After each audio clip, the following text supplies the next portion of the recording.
I'm Elizabeth, 28, and I should have known something was wrong the moment Ashley insisted on cutting her own birthday cake. My sister never did anything without an audience, never performed a single gesture that wasn't calculated for maximum attention. But there she stood in our family's pristine Oregon kitchen, all golden hair and Instagram-perfect smile, holding the knife above her elaborate three-tier vanilla masterpiece like she was about to conduct an orchestra. "Everyone, gather around," she called out, her voice carrying that musical quality that made people lean in closer. "I want to make this moment special." Before we jump back in, tell us where you're tuning in from, and if this story touches you, make sure you're subscribed, because tomorrow I've saved something extra special for you. The party was everything Ashley was, flawless on the surface, meticulously planned, expensive. 30 guests mingled in our childhood home, sipping champagne that cost more than my monthly groceries, admiring the professionally arranged flowers that matched Ashley's carefully curated social media aesthetic. She'd been posting about this milestone birthday for weeks, building anticipation like she was launching a product campaign, which in a way, she was. Ashley had turned herself into a brand years ago, and every birthday was another opportunity to remind the world how perfectly her life was going. I stood in the corner, holding Ryan's hand, watching my sister command the room the way she always had. Ryan squeezed my fingers gently, and I realized I'd been gripping his hand too tightly. My fiancé had this way of sensing my discomfort before I even acknowledged it myself. It was one of the things that made me love him, this quiet attentiveness that felt like being seen for the first time in my life.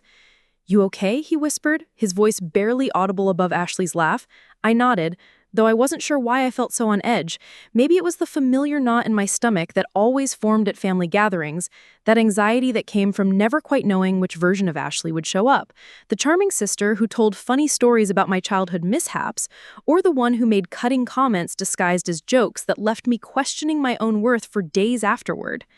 "I'm fine," I whispered, but even as I said it, I felt that strange tingling in my mouth that had been plaguing me for months.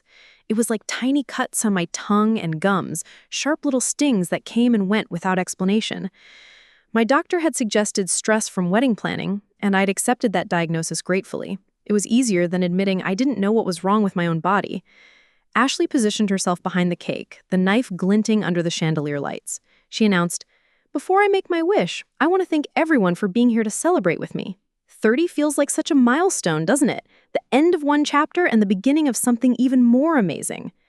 She caught my eye across the room and smiled, that particular smile that never quite reached her eyes when it was directed at me. "Especially my sweet sister Elizabeth, who's been so supportive through everything. Even with her own wedding coming up, she made time to help me plan this perfect evening."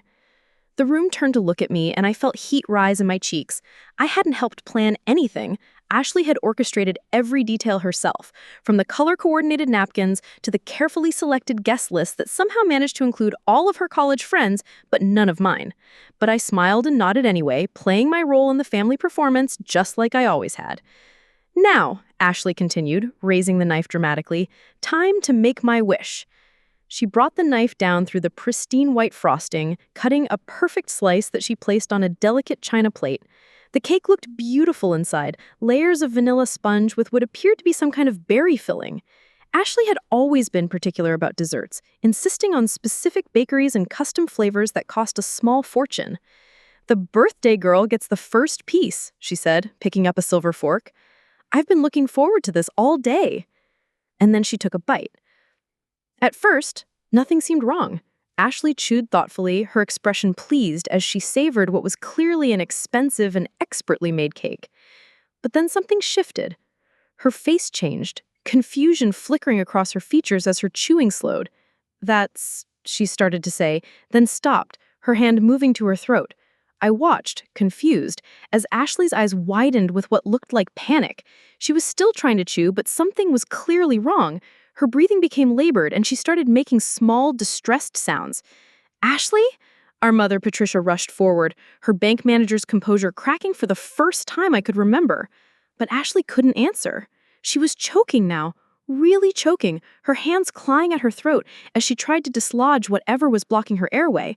The perfectly applied lipstick was smearing as saliva mixed with something else, something dark that looked horrifyingly like blood. The room erupted into chaos. Guests backed away in shock and horror as Ashley doubled over, retching violently onto the pristine white tablecloth. More blood came up, staining the expensive linens and splattering across the untouched cake. Someone screamed. I think it might have been me. Call 911, Ryan shouted, immediately moving towards Ashley while pulling out his phone. His physical therapy training kicked in as he tried to assess the situation.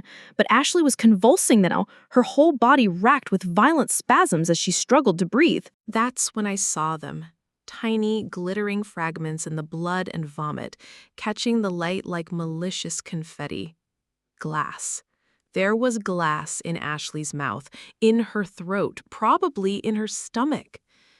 And in that moment of absolute terror, watching my sister collapse to the floor of our childhood kitchen, gasping and bleeding and fighting for breath, something clicked in my mind with the terrible clarity of a puzzle piece falling into place. The months of stomach pain, the unexplained nausea, the strange cuts in my mouth that came and went without explanation, the metallic taste that lingered after family dinners, the way I always felt sick after eating Ashley's carefully prepared meals or her thoughtful gifts of homemade treats. I looked down at the cake, at the innocent-looking vanilla layers that were supposed to be Ashley's moment of triumph, and I understood with dawning horror that this hadn't been meant for her at all.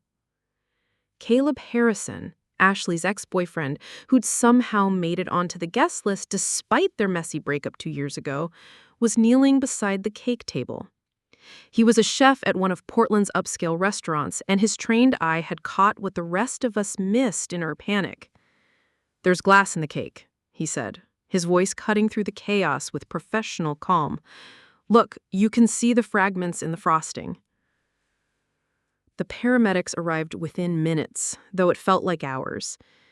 They worked efficiently, clearing Ashley's airway and loading her onto a stretcher, while Patricia rode beside her, holding her hand and whispering reassurances that seemed more for her own comfort than Ashley's. I stood frozen in the kitchen, staring at the ruined cake and the blood-stained tablecloth, while guests whispered amongst themselves and gradually filtered out into the night. Someone, maybe Ryan's sister Sophie, who'd arrived late and was now surveying the scene with her nurse's trained eye, wrapped a blanket around my shoulders. "Elizabeth," Ryan said gently, taking my face in his hands and forcing me to look at him, "we need to get you checked out too." "What?" I blinked at him, confused. "I'm fine. I didn't eat any cake." "But you've been having symptoms," he said. And there was something in his voice that made my blood run cold. The stomach pain, the cuts in your mouth, the fatigue. What if... He didn't finish the sentence, but he didn't need to. What if it wasn't stress from wedding planning? What if someone close enough to have access to your food, someone who knew your routines and your favorite meals, had been poisoning you for months, slowly and carefully, and what I'd just witnessed was their mistake, Ashley eating something that had been meant for me? The house felt different now, full of shadows and whispered conversations and the lingering smell of blood and broken dreams. The birthday decorations looked grotesque in the aftermath, like party supplies at a crime scene. As the last of the guests left and the police finished their initial questions, I found myself standing in the kitchen doorway looking at the ruins of what was supposed to be a celebration. The cake sat abandoned on the table, beautiful and deadly, a perfect metaphor for everything about my family that looked good on the surface but hid something rotten underneath. Ryan appeared beside me, patient and steady as always. "The hospital called," he said quietly. "Ashley is stable. They're running tests." I nodded, but I couldn't seem to find words. How do you process the possibility that someone close enough to have access to your food, someone who knew your routines and your favorite meals, had been slowly killing you for months? "We should go home," Ryan continued. "Get some rest, deal with everything else tomorrow." But as we walked to his car, I knew there wouldn't be any rest. Tonight had changed everything. had turned my understanding of my own life inside out. The sister I'd spent 28 years trying to please, trying to win over, trying to make proud. What if she'd been trying to destroy me all along? The drive home was silent, but my mind was racing. How long had this been going on? How many times had I attributed my illness to stress or bad luck or my own weakness? How many times had I eaten something Ashley prepared and then spent the night in agony, never making the connection? And the most terrifying question of all, if Ashley had been trying to poison me and she'd accidentally poisoned herself instead, what did that say about how far she was willing to go? The hospital waiting room smelled like disinfectant and desperation. I sat in an uncomfortable plastic chair, staring at my hands while the fluorescent lights buzzed overhead like angry insects. Ryan had insisted we come even though Ashley was unconscious and the doctors weren't allowing visitors yet. Mom was somewhere in the maze of corridors, probably demanding updates from anyone in Scrubs who would listen to her. Elizabeth? Ryan's voice was gentle but firm. We need to talk about what happened tonight. I looked up at him. This man who'd somehow chosen to love me despite my complicated family and my tendency to apologize for existing. His dark hair was disheveled from running his hands through it, and there were worry lines around his eyes that hadn't been there this morning.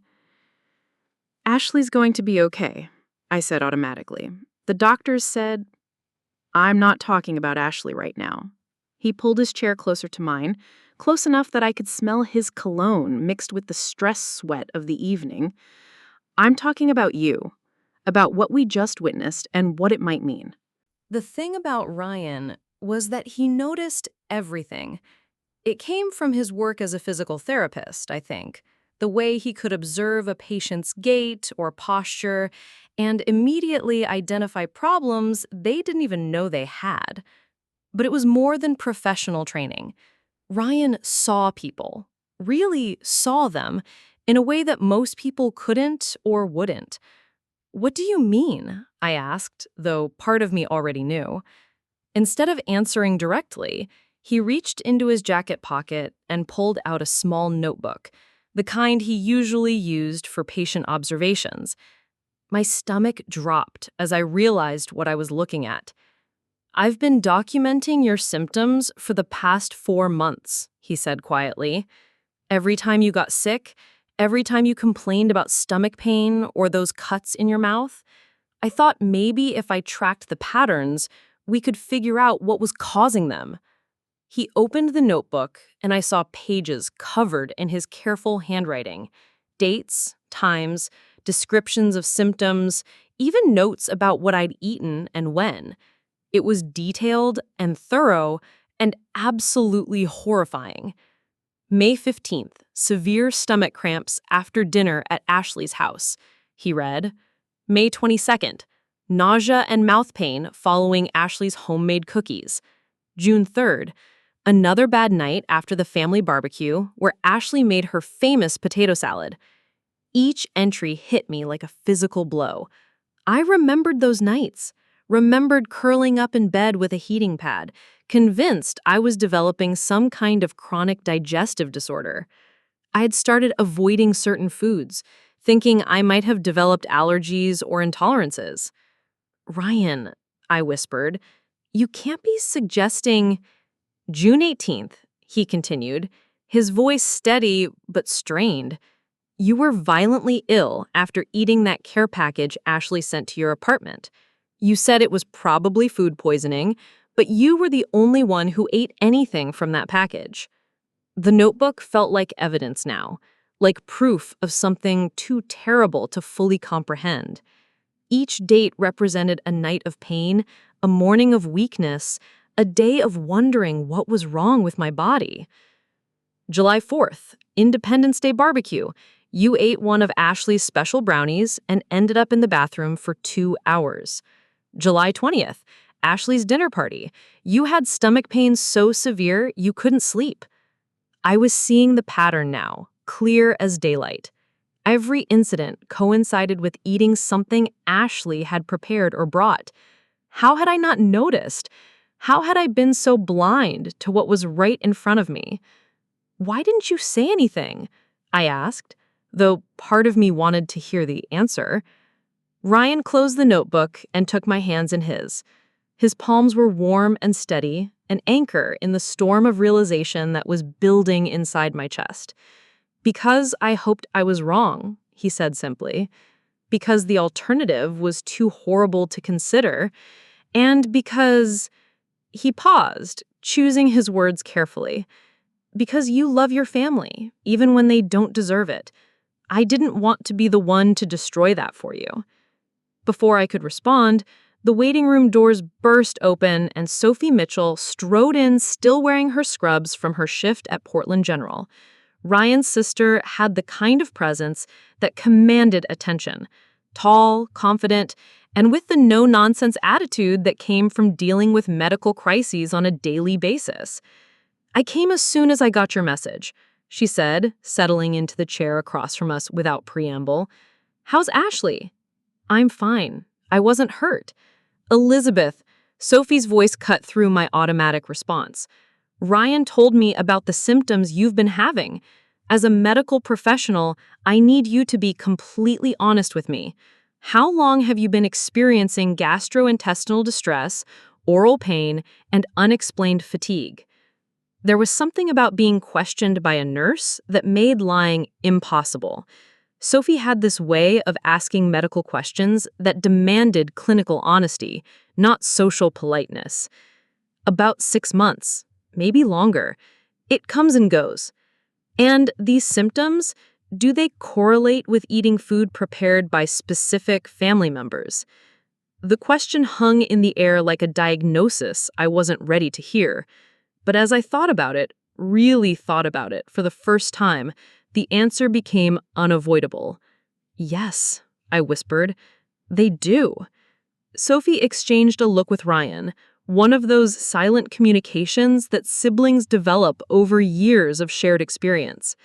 When she turned back to me, her expression was gentle but serious. "Elizabeth, I think you need to consider the possibility that what happened to Ashley tonight wasn't an accident. And I think you need to consider that you might have been the intended target." The words hit me like a physical blow. Intended target, as if someone had been hunting me systematically and patiently, using my own trust and love against me. "That's impossible," I said, but even as the words left my mouth, I knew they weren't true. "Ashley wouldn't. She's my sister. She might be difficult sometimes, but she wouldn't try to hurt me. Not like that." Sophie leaned forward, her nurse's training evident in the way she delivered difficult information. Direct, but compassionate. "I've seen cases like this before. Domestic poisoning is more common than people think, and it often goes undetected for months or even years. The perpetrator usually uses small amounts of toxic substances mixed into food, creating symptoms that look like chronic illness or stress-related disorders." "But glass?" I shook my head. "That's not subtle, that's—" "Escalation," Sophie finished. "Whatever Ashley was doing before wasn't working fast enough. Glass would have caused more immediate and severe damage." I thought about Ashley's recent behavior, the way she'd seemed increasingly agitated about my engagement to Ryan. She'd made several comments about how quickly we were moving, how I shouldn't rush into marriage with someone I barely knew. She'd offered to help with wedding planning, then criticized every choice I made. She'd insisted on hosting an engagement party, then somehow forgot to invite half the people on my guest list. "The cake tonight," I said slowly. "It was supposed to be a surprise. Ashley said she wanted to do something special for her birthday, something that would make everyone remember this night." Ryan's jaw tightened. "She was planning to give you a piece of that cake, wasn't she?" I nodded, remembering how Ashley had insisted I try her special recipe as soon as the party started. If she hadn't been so eager to be the center of attention, if she hadn't insisted on cutting her own cake and taking the first bite, she would have given me the first slice, I realized. She always does that, makes this big show of sharing her special treats with me first. She says it's because I'm her baby sister and she wants me to have the best of everything. The irony was sickening. All those times I'd thought Ashley was showing affection, sharing her favorite foods, including me in her perfect world. She'd been slowly poisoning me. And tonight, her need for dramatic presentation had literally come back to bite her. Mom appeared in the doorway then, her usually perfect appearance disheveled from hours of hospital stress. Her hair was escaping from its professional updo, and her makeup was smudged from crying. "They're moving Ashley to a private room," she announced, clutching her purse like a lifeline. "The doctors say she's going to need surgery to remove glass fragments from her throat and stomach." She seemed to notice Sophie for the first time, and her expression shifted to that politely distant smile she used with people she considered beneath our family's social status. "Sophie, isn't it? How nice of you to come check on Ashley." "Actually, Mrs. Jones," Sophie replied with professional courtesy, "I'm here because I'm concerned about Elizabeth. Based on the symptoms Ryan's described, I think she should be examined by a doctor tonight." Mom's smile faltered. "But Elizabeth, she's fine. She wasn't hurt in the accident." "It wasn't an accident," Sophie said firmly, "and Elizabeth has been showing signs of systematic poisoning for months." The color drained from Mom's face, but not in the way I expected. Instead of shock or concern, I saw something that looked almost like panic. "That's ridiculous," Mom said quickly. "Elizabeth has always been sensitive. She gets nervous stomachs, that's all. It runs in the family." "Mrs. Jones," Sophie continued, "I'm a registered nurse, and I'm telling you that your daughter needs immediate medical attention. The symptoms she's been experiencing are consistent with chronic ingestion of foreign substances." "I won't have you spreading rumors about my family," Mom snapped, her composure cracking completely. "Ashley is fighting for her life, and you want to make wild accusations? Elizabeth is fine. She's always been dramatic about little aches and pains." And there it was, the pattern I'd never noticed before. Every time I'd tried to talk to Mom about not feeling well, every time I'd mentioned stomach pain or strange symptoms, she'd dismissed my concerns as drama or oversensitivity. Even now, faced with evidence that I might have been poisoned, her first instinct was to protect Ashley's reputation rather than ensure my safety. "I want to be tested," I said quietly, but my voice seemed to cut through the tension like a knife. "I want to know what's been making me sick." Mom turned to stare at me, and for a moment, I saw her not as my mother, but as a stranger who had consistently chosen my sister's comfort over my well-being for as long as I can remember. "You're being ridiculous. You'll embarrass the whole family with these wild theories." But I was already standing up, already moving toward the registration desk with Ryan and Sophie flanking me like bodyguards. For the first time in my life, I was choosing my own health and safety over my family's comfort. And as we walked away from Mom's protests, I realized that tonight hadn't just been Ashley's birthday party, it had been the beginning of my awakening to a truth I'd been avoiding for years. The blood tests would take hours to process, but I couldn't sit in another waiting room. Instead, Ryan drove me home to our apartment, the small but cozy place we'd found together 6 months ago, with its mismatched furniture and the photographs I'd taken covering the walls. It felt like a sanctuary after the hospital's sterile brightness and my mother's desperate denials. But even here, surrounded by evidence of the life Ryan and I were building together, I couldn't escape the memories that were surfacing like oil rising through water. Sophie's words kept echoing in my mind. Systematic poisoning, chronic ingestion, domestic abuse cases. The clinical language couldn't soften the personal betrayal underneath. "I need to understand," I said, curling up on our secondhand couch while Ryan made tea in the kitchen. "I need to figure out when this started." Ryan returned with 2 steaming mugs, settling beside me with the careful movements of someone who wasn't sure how much comfort I could accept right now. The truth was, I wasn't sure either. Everything I thought I knew about my family, about myself, was shifting like sand beneath my feet. "Do you want to talk about it?" he asked gently. I nodded, though I wasn't sure where to begin. How do you excavate a lifetime of manipulation? How do you sort through decades of memories to identify which moments of sisterly affection were actually attempts at harm? Ashley was always the perfect one, I said finally. From the time we were little, she was the child Mom bragged about to her friends. The one who won spelling bees and got lead roles in school plays. The one who never had to be told twice to clean her room or do her homework. Ryan sipped his tea and waited. He learned early in our relationship not to rush me when I was processing something difficult. It was one of the things that made him different from my family.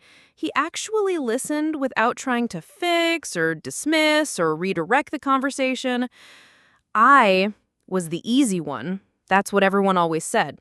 Elizabeth is so easygoing, so accommodating. She never causes any trouble.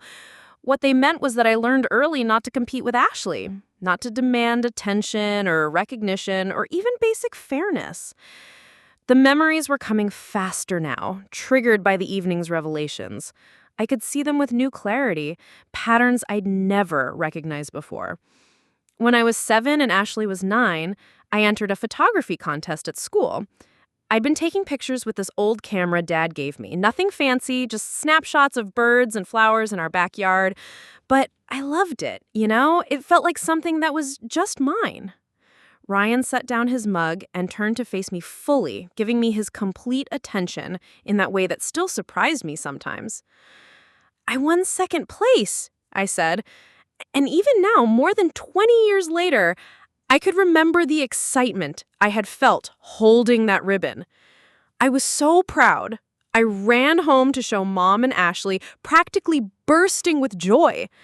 The memory was so vivid, me racing into the kitchen, ribbon clutched in my small fist, ready to share my triumph with the people I loved most. Mom was helping Ashley with a science project for school, some elaborate thing about the solar system that required painting and precise measurements. When I showed her my ribbon, Mom barely looked up. She said, "That's nice, sweetheart, but Ashley needs help with something important right now." Ryan's jaw tightened, but he didn't interrupt. Ashley looked at my ribbon and said, "Second place is almost like first place, right, Lizzie?" She had this way of saying things that sounded supportive but made you feel smaller somehow. Even at 7, I knew she was really saying that second place didn't matter, that almost winning was the same as losing. I could see it so clearly now, the way Ashley had learned to diminish my accomplishments without ever appearing cruel. How she had perfected the art of backhanded compliments and subtle sabotage while maintaining her image as the loving big sister. The next week, I found my camera in the trash. The lens was cracked and the back was dented like someone had dropped it deliberately. When I asked Ashley about it, she said she'd seen me leave it outside and was trying to bring it in when she accidentally dropped it. "But you didn't leave it outside?" Ryan said quietly. "I never left it outside. I kept it in my room in a special box Dad had given me. But when I tried to tell Mom what really happened, Ashley started crying and said I was calling her a liar. Mom chose Ashley's tears over my truth, just like she always did." It was a pattern that had repeated throughout our childhood in countless variations. Ashley would break my toys or eat my favorite treats or conveniently forget to give me phone messages from friends. When confronted, she'd either deny it completely or claim it was an accident, often with tears that made me look like the cruel one for even suggesting she might have done something wrong. The worst part was that I started to believe maybe I was being unfair. Maybe I was remembering things wrong. Maybe I was being too sensitive. Ashley was so convincing and everyone loved her so much. It was easier to think that I was the problem. Ryan reached for my hand, his fingers warm and steady against mine. "That's what gaslighting does. It makes you doubt your own perceptions, your own memory. It's a form of psychological abuse." The word abuse felt too strong, too dramatic for what I'd experienced.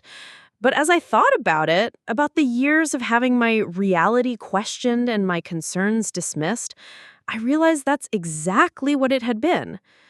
In high school, things got worse. Ashley started dating, and suddenly she was the expert on relationships.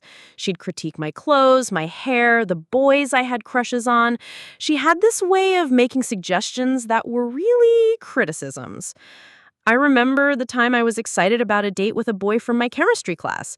Ashley had spent 20 minutes picking apart my outfit, my makeup, my conversation topics, all under the guise of helping me make a good impression. By the time she was done, I felt so self-conscious and inadequate that I almost canceled the date entirely. She never had to be obviously cruel, I realized. She was too smart for that. She knew exactly how to undermine my confidence while looking like the supportive big sister. "What about your parents?" Ryan asked. "Did they ever notice what was happening?" I laughed, but there was no humor in it. Dad was already checking out by then. After the divorce, he threw himself into work and basically left Mom to handle everything with us girls. And Mom, I paused, trying to find the right words. Mom needed Ashley to be perfect. Ashley was her proof that she was a good mother, that the divorce wasn't affecting us kids. The dynamic had been so clear, but I'd been too young and too enmeshed in it to recognize it for what it was. Mom had made Ashley her emotional confidant and ally, treating her more like a peer than a child. In return, Ashley had gotten unlimited support and protection, while I'd been relegated to the role of the easy, undemanding daughter who didn't need much attention. "When I started dating you," I said, looking at Ryan with new understanding, "Ashley's behavior changed. She became more aggressive about inserting herself into our relationship. I noticed that. The way she'd call you right when we were having dinner together, or how she'd plan family events on days she knew we had plans. She offered to help plan our engagement party, remember? Then she somehow forgot to invite half my guest list. She said it was an honest mistake, that she must have mixed up the spreadsheets. But thinking about it now, with the clarity that tonight's revelations had brought, I could see the deliberate nature of Ashley's interference. She'd sabotaged every important moment in my relationship with Ryan, always with plausible explanations that made me feel guilty for questioning her motives. "The worst part is that I kept making excuses for her," I said. "I kept telling myself that she was just being protective, or that she was going through a hard time, or that I was being too sensitive. Even when my gut was telling me something was wrong, I chose to believe her explanations instead of trusting my own instincts." My phone buzzed with a text message, and I glanced at the screen to see Mom's name. The message was brief, but loaded with the emotional manipulation I was finally learning to recognize. "Ashley is asking for you. Please don't let these ridiculous theories keep you from being there for your sister when she needs you most." I showed the message to Ryan, and he shook his head. "Even now, she's trying to make you feel guilty for protecting yourself." That's what they've always done, I realized. Whenever I tried to set boundaries or question Ashley's behavior, they'd make it about my shortcomings. I was too sensitive, too dramatic, too selfish, or putting my own needs first. The pattern was so clear now that I wondered how I'd missed it for so long. Every time Ashley had hurt me, every time I tried to address her behavior, the family narrative had shifted to focus on my reaction rather than her actions. I was the problem for being upset, not Ashley for being cruel. "You know what the most messed up part is?" I said, anger finally beginning to cut through the shock and sadness. "I still feel guilty. Even knowing what I know now, part of me feels bad for not rushing to the hospital to hold Ashley's hand while she recovers from poisoning herself with glass that was meant for me." Ryan turned to face me fully, his expression serious. "That guilt isn't your fault, Elizabeth. It's been programmed into you by years of emotional manipulation. You've been trained to prioritize Ashley's feelings over your own safety." As if to prove his point, my phone buzzed again. This time it was a text from Ashley herself, sent from her hospital bed. "Lizzie, I'm so scared. Please come see me. I need my little sister right now." The message was perfect, Ashley. Vulnerable, needy, designed to trigger my protective instincts while completely ignoring the fact that she'd spent months trying to poison me. Even from a hospital bed, recovering from her own cruelty, she was still trying to manipulate me. But for the first time in my life, I could see the manipulation for what it was. The spell was broken, the pattern finally visible. And with that recognition came a terrifying but liberating realization. I didn't have to respond. I didn't have to prioritize Ashley's emotional needs over my own safety and well-being. I deleted the message without responding and turned off my phone. I think, I said, slowly, testing the words as I spoke them, I think I'm done being the easy daughter. Ryan smiled, and in his expression I saw pride and relief and something that looked like hope. Good, he said simply. It's about time. As we sat together in our small living room, surrounded by the evidence of the life we were building together, I felt something shifting inside me. The Elizabeth who had spent 28 years trying to earn love that came with impossible conditions was finally starting to step aside, making room for someone stronger, someone who deserved better. The road ahead would be difficult. I knew that. There would be medical tests and police investigations and family confrontations that would test every boundary I was learning to set. But for the first time in my life, I wasn't walking that road alone. And more importantly, I was finally walking toward truth instead of away from it. Dr. Angela Rivera had the kind of presence that commanded respect. Sharp eyes behind wire-rimmed glasses, graying hair pulled back in a nonsense bun, and the confident bearing of someone who'd seen every possible medical emergency in her 20 years as an ER physician.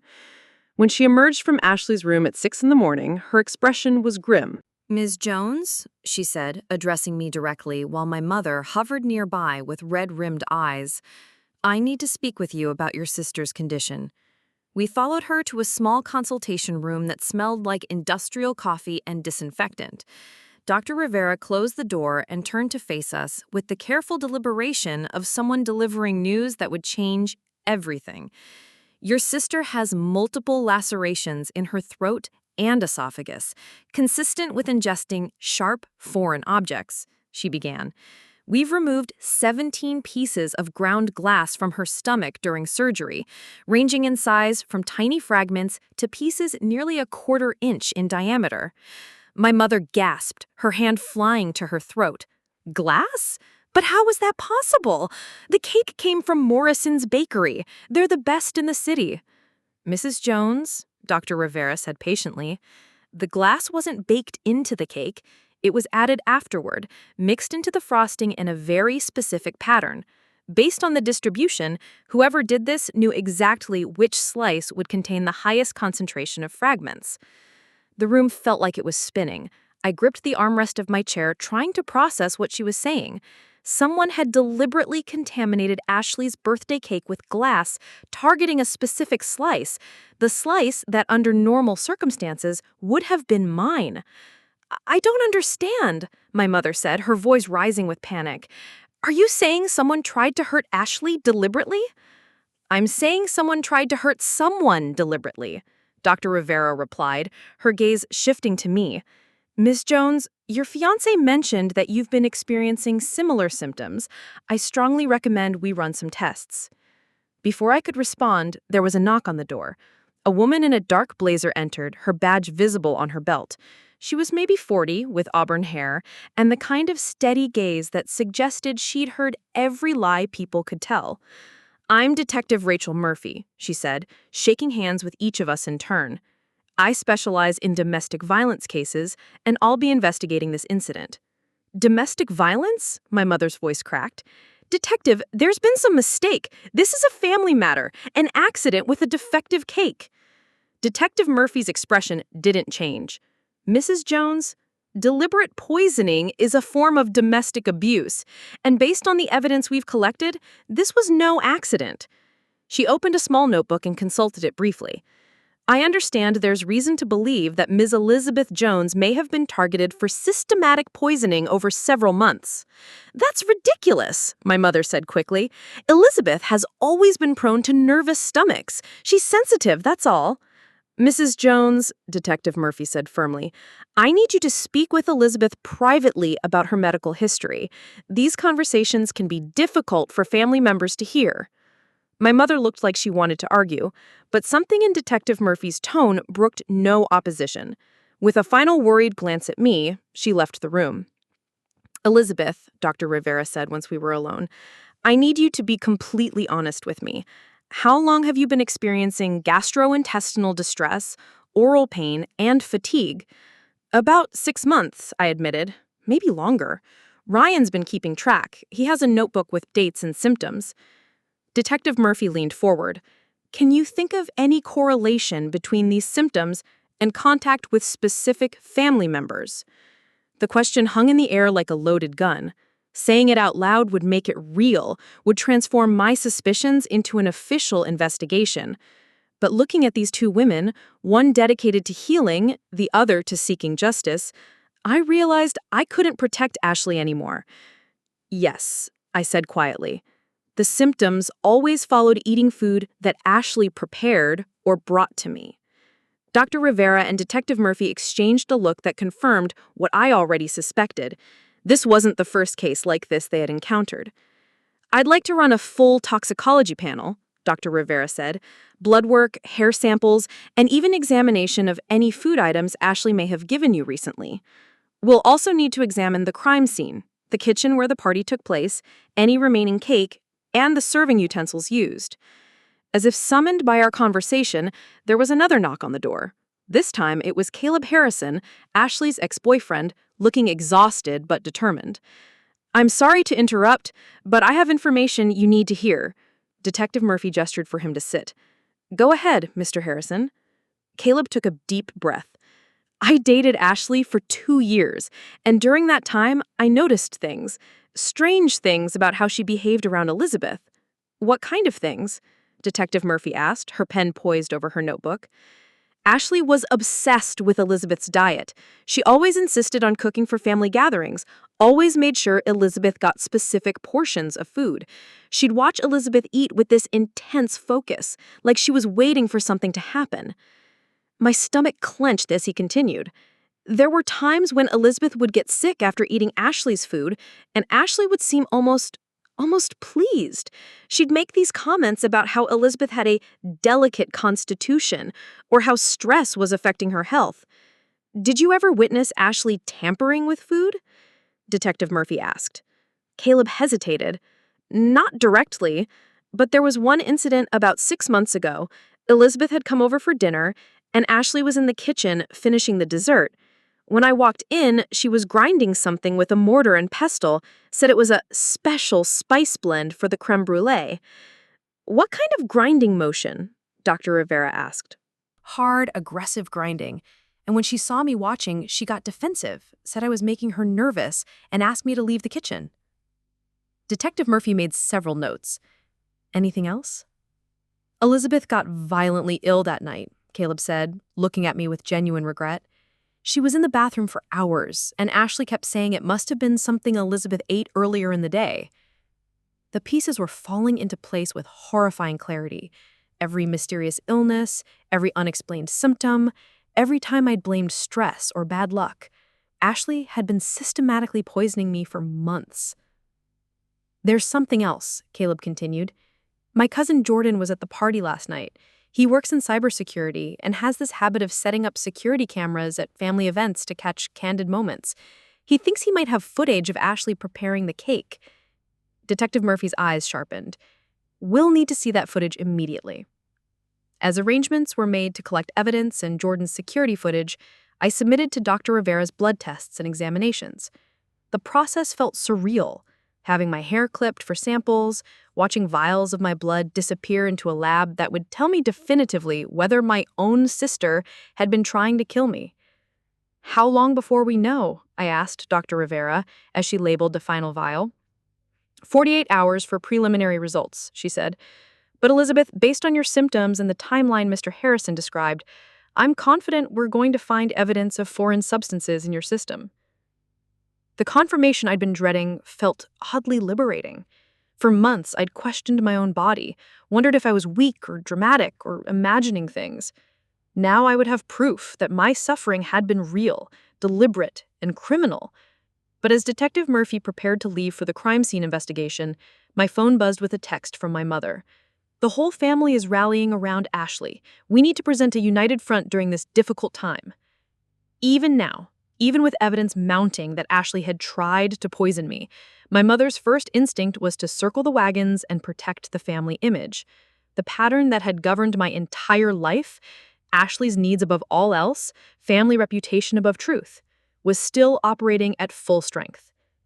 "I need to see Jordan's footage," I said suddenly, surprising myself with the firmness in my voice. Detective Murphy nodded. "We'll all see it together. But, Elizabeth, I want you to prepare yourself.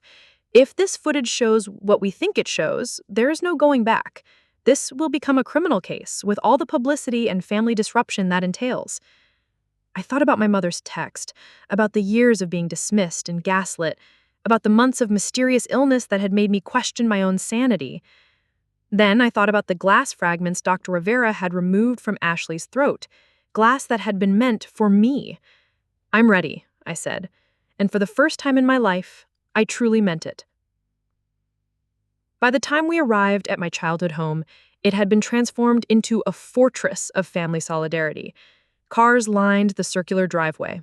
Uncle Tom's Mercedes, Aunt Linda's BMW, even my cousin Sarah's beat-up Honda that she'd driven down from Seattle. Through the front windows, I could see figures moving around the living room, their voices carrying the urgent tones of crisis management. My mother opened the door before we could knock, her face a carefully composed mask of grief and determination. She'd changed from her hospital clothes into one of her power suits, the navy blue one she wore for important bank meetings, and her hair was perfectly styled despite the sleepless night. "Elizabeth, thank goodness you're here," she said, pulling me into a hug that felt more like a public display than genuine comfort. "The family's gathering to discuss how we're going to handle the situation." Detective Murphy stepped forward, her badge visible. "Mrs. Jones, we're here to collect evidence as part of an ongoing investigation." "Investigation?" My mother's voice pitched higher. "Detective, surely you don't still believe someone deliberately harmed Ashley? The poor girl is fighting for her life." "Ma'am, we have reason to believe your daughter Ashley has been systematically poisoning your daughter Elizabeth for several months." The words hung in the air like a bomb waiting to explode. My mother's face went through a series of expressions: shock, denial, and finally a kind of desperate calculation. "That's impossible," she said firmly. "Ashley would never hurt Elizabeth. They're sisters. They love each other." Uncle Tom appeared in the doorway, his imposing presence filling the frame. He'd always been the family patriarch since Dad's emotional withdrawal, the one who made decisions about investments and handled crisis management for the family business. "What's this about an investigation?" he demanded, his voice carrying the authority of someone used to controlling narratives. Detective Murphy explained the situation with professional patience while I watched my family's faces. The reactions were predictable: Uncle Tom's immediate move to damage control mode, Aunt Linda's theatrical gasps of disbelief, and Sarah's wide-eyed confusion as she tried to process what she was hearing. "This is ridiculous," Uncle Tom declared. "Ashley is the victim here. She's lying in a hospital bed and you're trying to make her into some kind of criminal mastermind?" "Sir, we have evidence suggesting—" "Evidence?" Uncle Tom cut her off. "What evidence? A few coincidental stomach aches?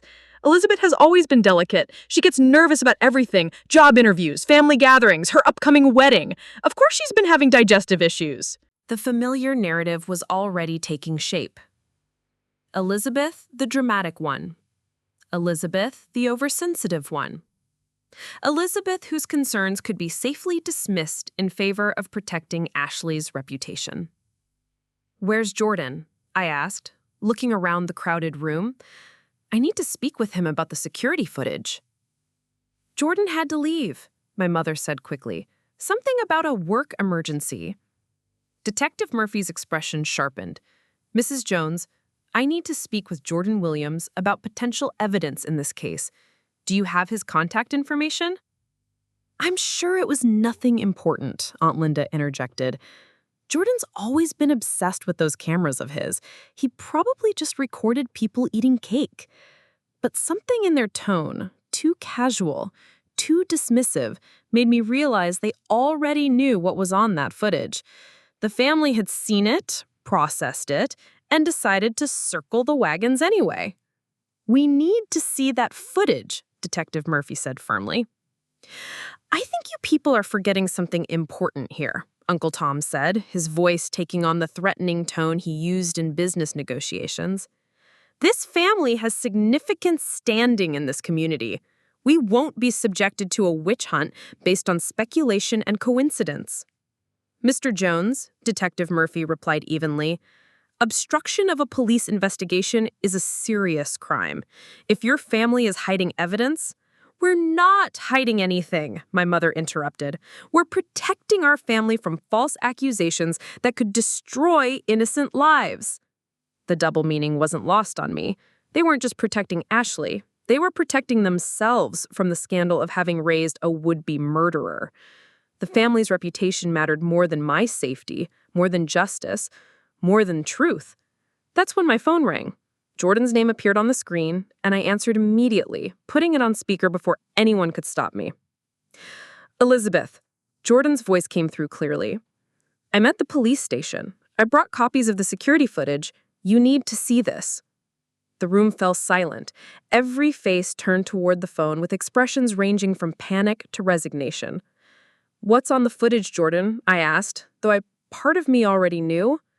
Ashley tampering with the cake, he said simply. Multiple angles, clear video of her mixing something granular into specific sections of the frosting.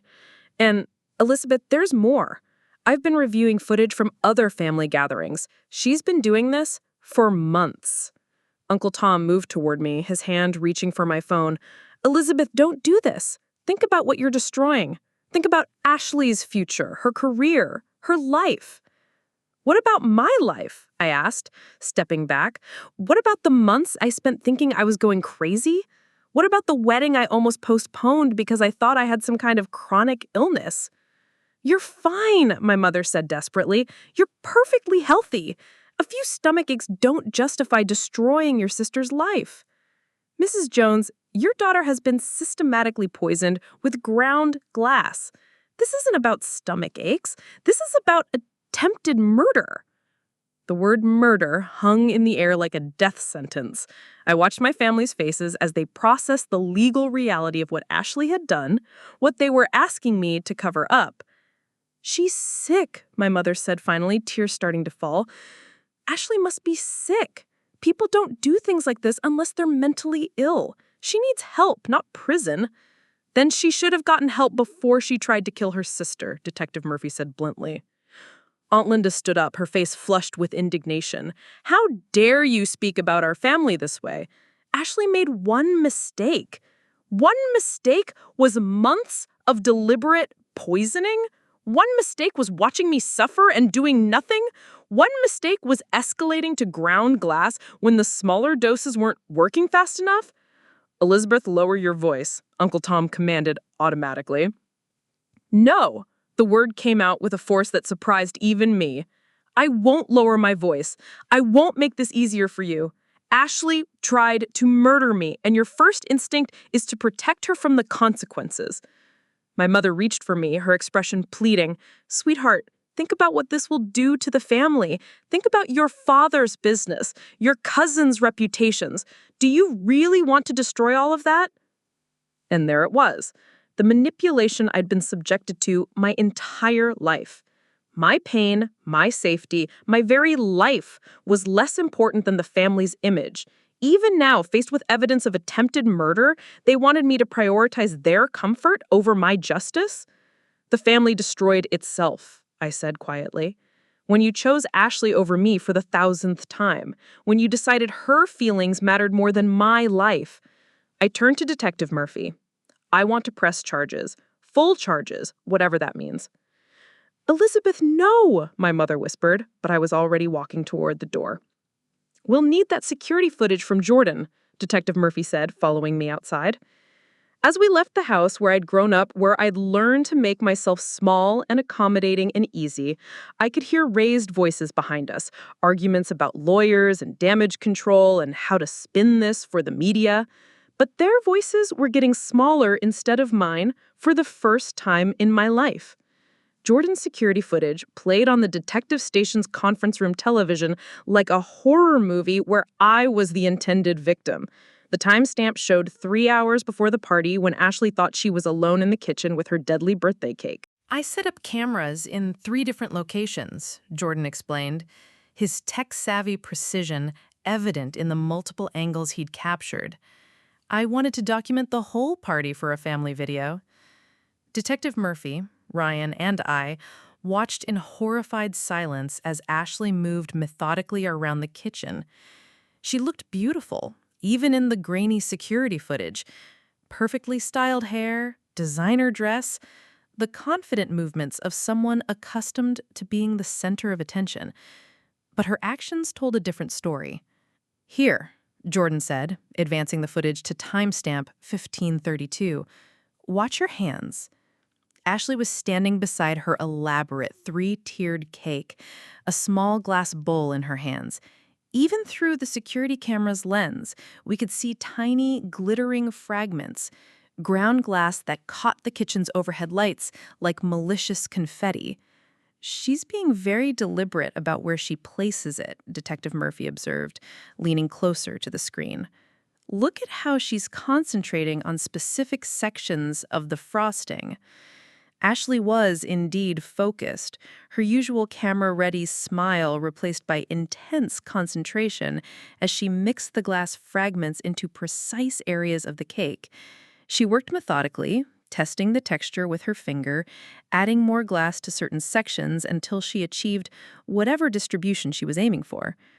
"The section she's targeting most heavily," Jordan said, pausing the footage, "that's exactly where she cut the first slice last night. The slice that should have been mine. The slice that Ashley had been planning to serve me while the whole family was watching, while she played the role of the loving sister, sharing her special birthday cake." "Is there more?" Ryan asked, his voice tight with controlled anger. Jordan nodded grimly. "This isn't the first time. I've been going through footage from other family gatherings over the past 6 months." He switched to a different file, dated 3 months earlier, the 4th of July barbecue at Uncle Tom's house. The camera angle showed Ashley in his kitchen, supposedly helping to prepare desserts for the family gathering. "Watch this," Jordan said. Again, Ashley was alone, but this time she was working with a batch of brownies. She had a small container, what looked like a pill bottle, and she was carefully sprinkling its contents over specific brownies, then covering them with extra frosting to hide the contamination. "Those brownies," I remembered. "I ate 2 of them that night. I was sick for 3 days afterward." The footage continued, showing Ashley's methodical poisoning routine from multiple family gatherings. Each time she was careful, deliberate, targeting specific foods that she knew I would eat. The container changed, sometimes a pill bottle, sometimes a small glass vial, but the routine remained consistent. "How long has this been going on?" Detective Murphy asked. "Based on the footage I have, at least 8 months. But I only started bringing cameras to family events after I got my new equipment. This could have been happening much longer." Ryan was staring at the screen with the kind of intensity he usually reserved for difficult patient cases. She escalated," he said suddenly. "Look at the timeline. She started with small amounts of whatever substance she was using, but as the months went on, she added more. And then she switched to glass. Probably because the original method wasn't working fast enough. Glass would cause more immediate and severe damage." Jordan advanced to another file. "This is from last month, Elizabeth's engagement party." I remembered that night clearly. Ashley had insisted on hosting it at our family home, had spent weeks planning every detail. She was so excited about making it perfect, about showing everyone how much she loved and supported me. On screen, Ashley was in the kitchen preparing canapés for the party. Once again, she had her small container. Once again, she was targeting specific items, the smoked salmon on toast points, that she had specifically recommended to me, insisting they were my favorites. "I ate 6 of those," I said, feeling nauseous. "I thought I had food poisoning that night. Ryan had to take me home early." "She watched you get sick," Jordan said quietly.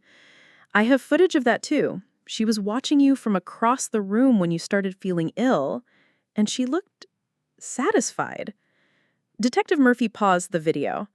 Mr. Williams, I need all of this footage as evidence, and I need you to testify about what you witnessed. Jordan nodded without hesitation. Whatever you need. I can't believe I didn't realize what I was seeing. All those times Elizabeth got sick after family gatherings, and I had the evidence the whole time. You couldn't have known, I said, though part of me wondered if I would have believed it even if someone had told me. The idea that Ashley, beautiful, perfect Ashley, was systematically poisoning me was so far outside the realm of possibility that my mind would have rejected it entirely. There's something else, Jordan continued, pulling up one more file. This is from 2 weeks ago, when Ashley brought you that care package after you mentioned you'd been feeling stressed about wedding planning. The footage showed Ashley in her own apartment kitchen preparing a gift basket filled with homemade cookies, tea, and what looked like homemade granola. But the angle was perfect to see her adding her mysterious substance to each item, methodically contaminating everything she was giving me as a gesture of sisterly love. She gave you that as a sympathy gift, Ryan said, his voice tight with anger. You ate those cookies for breakfast every day for a week. And I was sick every single day, I remembered. I thought it was wedding stress. Detective Murphy was taking notes rapidly. This establishes clear premeditation and a pattern of systematic poisoning over many months. Combined with the medical evidence Dr. Rivera collected, we have a strong case for attempted murder. What happens now? I asked. Now we arrest Ashley as soon as she's medically stable. With this footage and your medical tests, the district attorney will almost certainly approve charges for attempted murder, assault with a deadly weapon, and domestic abuse. My phone buzzed with another text from my mother. Please reconsider what you're doing. Ashley will never recover from this kind of scandal. Is your revenge really worth destroying her entire future? I showed the message to Detective Murphy, who shook her head. That's witness intimidation. Your family is still trying to control the narrative. They'll never stop, I realized. Even with video evidence, even with medical proof, they'll find ways to make this my fault. They'll say I'm being vindictive, that I'm destroying the family out of spite. Let them, Ryan said firmly. The evidence speaks for itself. They can't gaslight their way out of security camera footage. As we prepared to leave the police station, Detective Murphy handed me her card. Elizabeth, your family is going to put enormous pressure on you to drop these charges.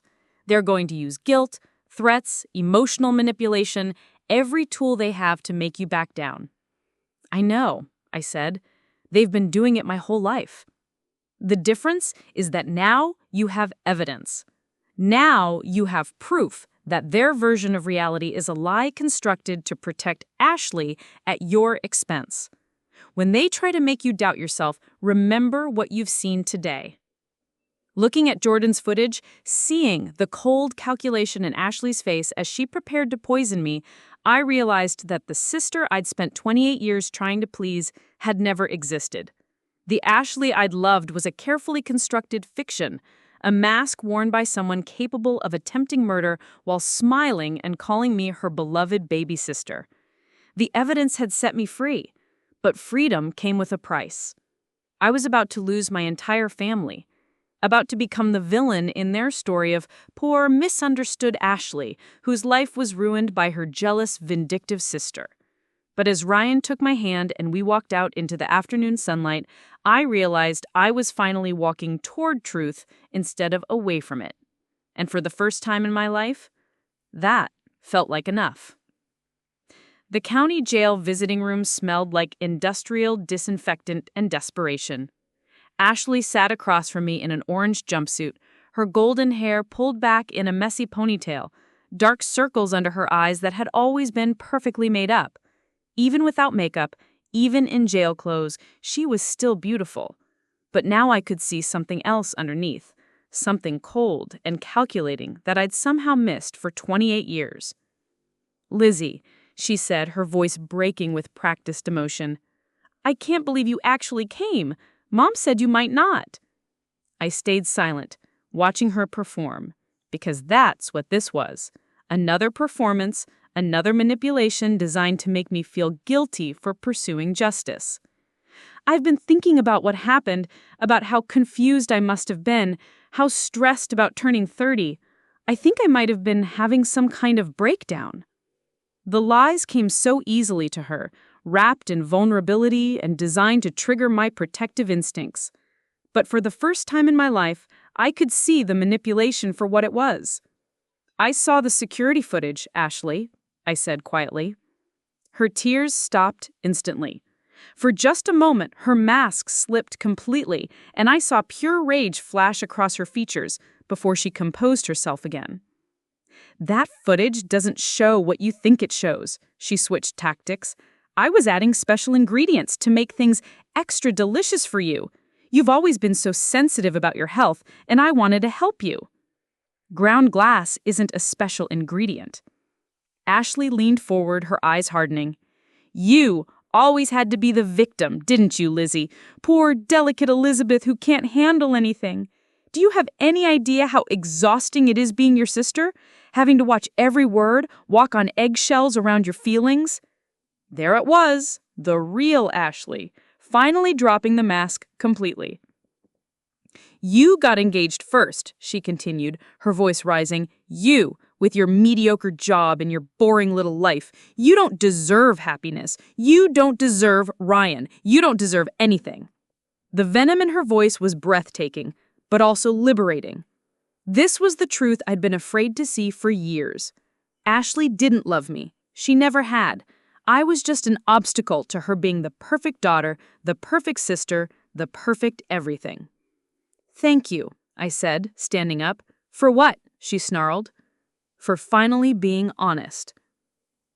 As I walked away from the visiting room, I felt something break free inside my chest, the last chain of guilt and obligation that had kept me tied to a family that saw me as expendable. Ashley's trial became front-page news in our small Oregon town. Local social media influencer charged with attempted murder of sister. Read the headline that made my mother sob into her coffee at the breakfast table. I knew because Aunt Linda called to tell me, her voice thick with accusation, as if I had written the article myself. The arraignment was a circus. Ashley, dressed in a conservative blue dress that Mom had carefully selected, pled not guilty to all charges while photographers captured every angle.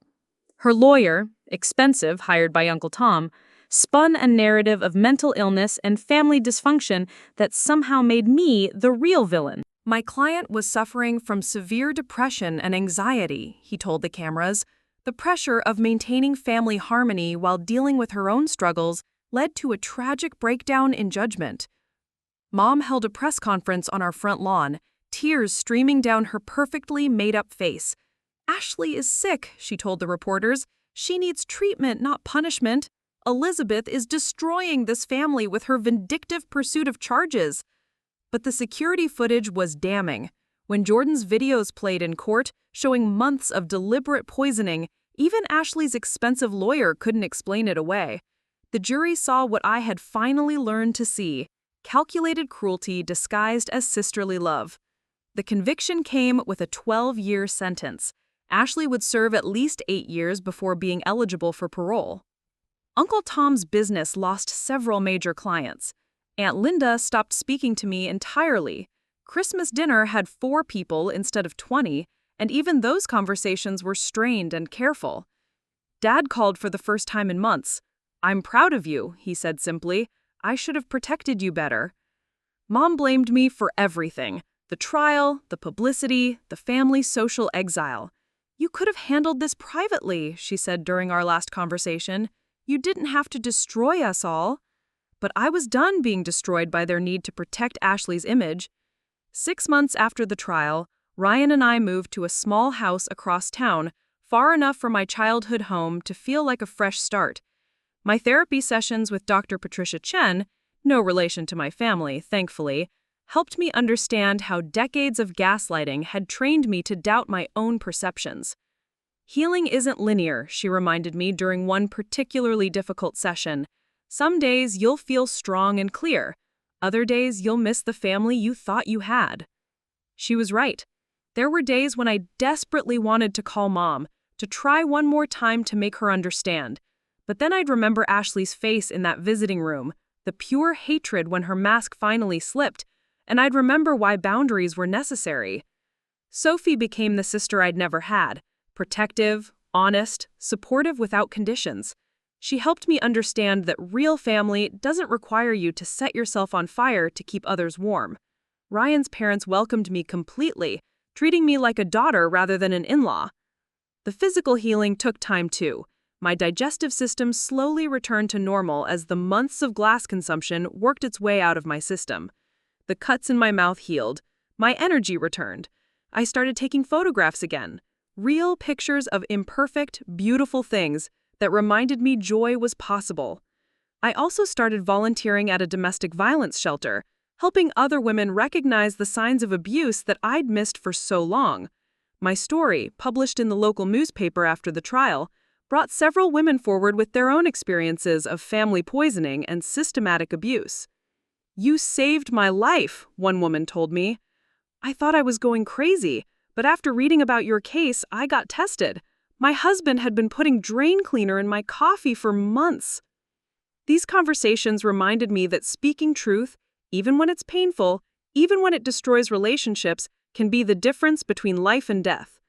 Mom made one final attempt at reconciliation, showing up at our new house with tears and apologies, but her words revealed she still didn't understand.